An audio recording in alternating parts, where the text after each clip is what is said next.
welcome back to my film and TV channel. You all stay safe and well. We've got a horror for you today. Yes, not a bad horror actually. I quite enjoyed it. An 18 certificate, an R18 in the US, so plenty of blood in this one, that's for sure. And yeah, spread around a little bit on bodies, explosions of blood. Well, it's involving vampires, so there's got to be plenty of blood, isn't it? We're going to look at something that's simply called Abigail. Please, if you are new to the channel, please keep to the, just listen to the end, guys. Just have some information there for you as well at the end of this vlog. Just about the channel really, so stick with me. Right, Abigail, 18 certificate in the UK, 109 minutes. Yeah, a little bit long, perhaps could have knocked 10 minutes off it or something like that, but overall, once it got going, it didn't really stop that much. Of course, it's actually out to buy at the end of the year on December the 31st. So if you do like this, you want to keep it and not just rely on streaming sites. It will cost you $9.99 on DVD and $14.99 on Blu-ray. But as I said, you'll have to wait till December the 31st. It's American horror comedy. Yes, there is comedy in it. It did make me smile a couple of times. Directed by Matt Bettinelli-Olpin and Tyler Gillett, from a screenplay written by Stephen Shields and Guy Busick. The film follows a group of poor kidnappers, who capture the daughter of a powerful underworld figure and demand $50 million for her release. No small amount of money. Unaware the young girl is actually a vampire, and of course there's other little twists and turns in it as well. This stars Alicia Weir as the aforementioned Abigail, Melissa Barrera, Dan Stevens, Catherine Newton, Will Catlett, Kevin Durand, Angus Cloud and Giancarlo Esposito. And it's released in the US on or around April the 19th, and I'm doing this recording on May the 8th, 2024, so about 3 weeks later, so check your territories there.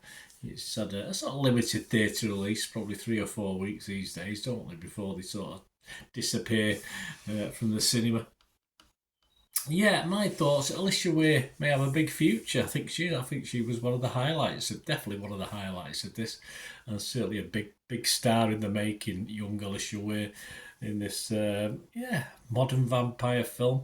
Replaced Chucky with a young ballerina, and the body and blood count slowly rises. Yes, and she only reminded me of Chucky because of the size of her really, and the chaos she caused.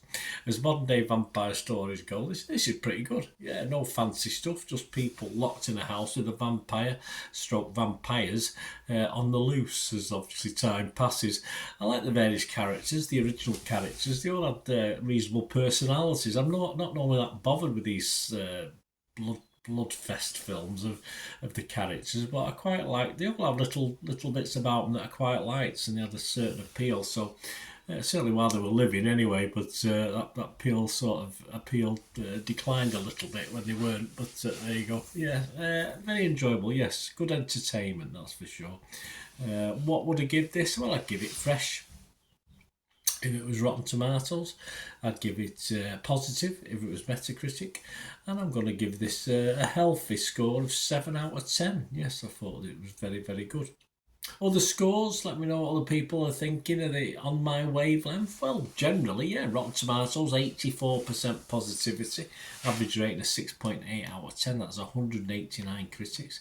The consensus of the website read, carrying off well-worn vampire tropes with a balletic flourish, Abigail dances around the familiarity of its premise with a game cast and slick style. Yes, I was summed up what I thought. Metacritic, a little bit lower, 62 out of 100 based on 37 critics. Internet Movie Database, yes, 13,000 scores and reviews, and they agree with me, spot on. They're going to give it a 7 out of 10 as well. So, yeah, well worth a look. Like a good vampire, like a good horror film, vampire film. Well worth the watch, and as I said, that little star in it, excellent work. Please, as I said, if you can subscribe to the channel, it'd be great to have you on board. Of course, if you look through it, look at all the stuff, you'll see stuff on my football team, Manchester City, as well. So if that's of any interest, or somebody might be interested in that, not so much a horror show there just at the moment, but give it time, I suppose. We'll be back to the horrors that I used to suffer. But yeah, have a look at that, guys. Anyway, it'd be great, and if you give us a like, for this, much appreciated. You can follow me on Twitter now X, of course, at Bernard_Deneen, for all films, all things film and TV and football, of course. And it's just Bernard Deneen on Facebook, so you can follow me on there. And any interest in sponsoring the channel, just contact me. If you need a shout out for anything, just give us a shout. Through the various sources. You can even obviously message me through YouTube as well. Thanks for watching, guys. Let us know your thoughts. Be great to hear them. Until we meet again, I only ask one thing, don't I? Please stay safe, everyone. Bye for now.